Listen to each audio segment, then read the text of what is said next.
When a 6-year-old girl returned home from school claiming she had met her identical twin, her mother dismissed it as childhood imagination, but what she uncovered just days later shattered everything she believed about her past and uncovered a heartbreaking secret buried for 6 long years. Stay with us because this emotional journey will take you through loss, hope, and a shocking reunion you'll never forget. We'd also love to hear where you're listening from as you watch our stories. It all started on a typical Monday. The kind of morning where cereal spills across the counter, shoelaces refuse to stay tied, and school lunches are hurriedly assembled with a whispered prayer. Raina Monroe was navigating through the chaos when her 6-year-old daughter, Leah, gently tugged at her sleeve. "Mommy," she said, "I met someone today who looks exactly like me." Raina barely looked up as she tied Leah's shoes. "Oh yeah," she replied distractedly. "She has the same eyes, same laugh, same voice." "Her name's Maya," Leah insisted, growing more serious. Raina smiled, thinking it was just a coincidence. "Maybe she just resembles you, honey." "No, Mommy," Leah said with a firmness that made Raina's fingers freeze mid-tie. "It's like looking in a mirror." A shiver ran down Raina's spine. Later that day, Raina stood waiting at the school gates, watching children spill out in a vibrant blur of backpacks and laughter. And then she saw her. She dropped her coffee. There, walking hand in hand with Leah, was a little girl. Same face, same height, the identical dimple on her left cheek, and a tiny birthmark on her right collarbone. It wasn't just a resemblance. It was 2 Leahs side by side. Raina's legs felt weak. "Mommy," Leah beamed. "This is Maya." Maya gave a shy wave. A nearby teacher noticed Raina's stunned expression. "Is everything okay, Miss Monroe?" Raina's voice cracked as she whispered, "Who is that child?" "That's Maya Carter," the teacher cheerfully replied. "She just transferred 2 weeks ago. A sweet girl.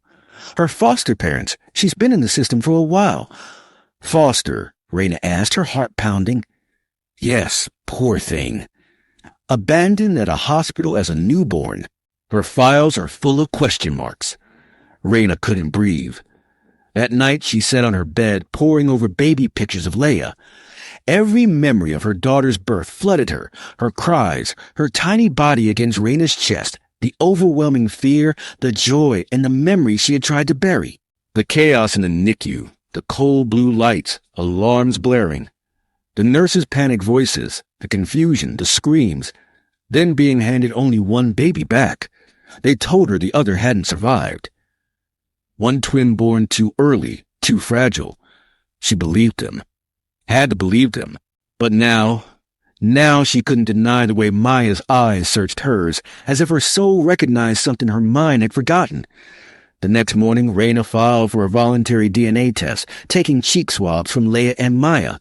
She begged Maya's foster family to consent. She kept it a secret, not even telling Leah. As she waited for the results, she stared at her daughter's photo, and the girl who felt like a phantom whispering to herself, "It's not possible. It can't be." But deep within, in the place where mothers know without proof, Raina already knew the truth would change everything. She couldn't sleep. She distracted herself, cleaning obsessively, cooking enough food to feed an army, calling her sister just to hear another voice. Yet nothing drowned out the ticking clock. Nothing eased the fear of what she already suspected. Every laugh, every story, every hug felt like an echo bouncing off the hollow knowledge inside her. Then the email arrived. Subject line, DNA test results, Maya Carter and Leah Monroe. Raina's hand trembled as she clicked it open. The screen loaded painfully slow, as if dragging out 6 years of suspense. 6 birthdays, 6 wishes, 6 candles blown out by 2 little girls who should have done it side by side. Then she saw it. Probability of full sibling match 99.9987% relationship, monozygotic twins. Raina dropped the laptop. Her knees buckled, sobs ripped from her, raw and unstoppable. She hadn't cried when they told her the second baby was gone.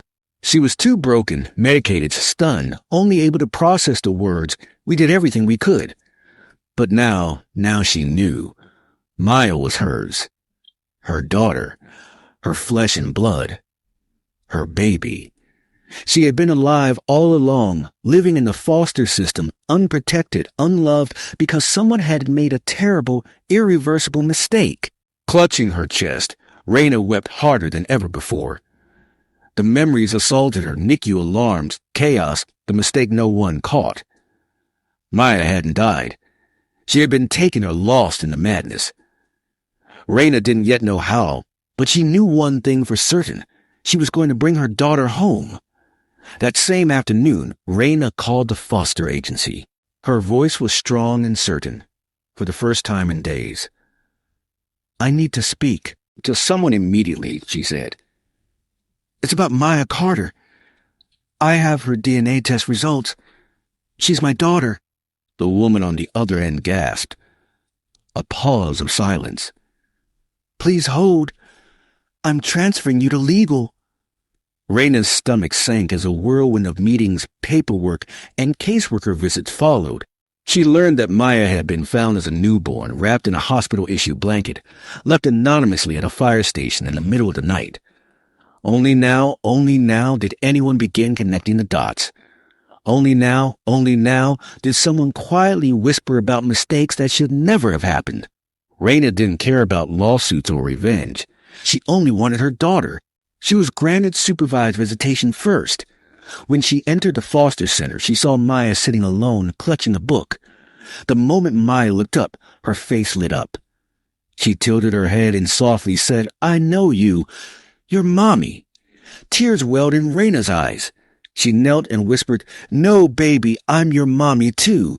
Maya stared at her for a long, silent moment, then smiled and said the word that shattered Raina's heart all over again, "Home." Raina choked on a sob. Yes, sweet girl, home. They hugged, truly hugged for the first time, not as strangers, not as visitors, but as mother and daughter. So and so reunited after 6 stolen years. What Raina didn't realize was that someone else had carried the secret all along, and they were about to come forward. 3 weeks later, just as life was starting to find a fragile rhythm, Raina found a letter in her mailbox. No return address, shaky, desperate handwriting. Inside the letter, it began, "Moreau, if you're reading this, you've discovered the truth. I was the night nurse the night your twins were born."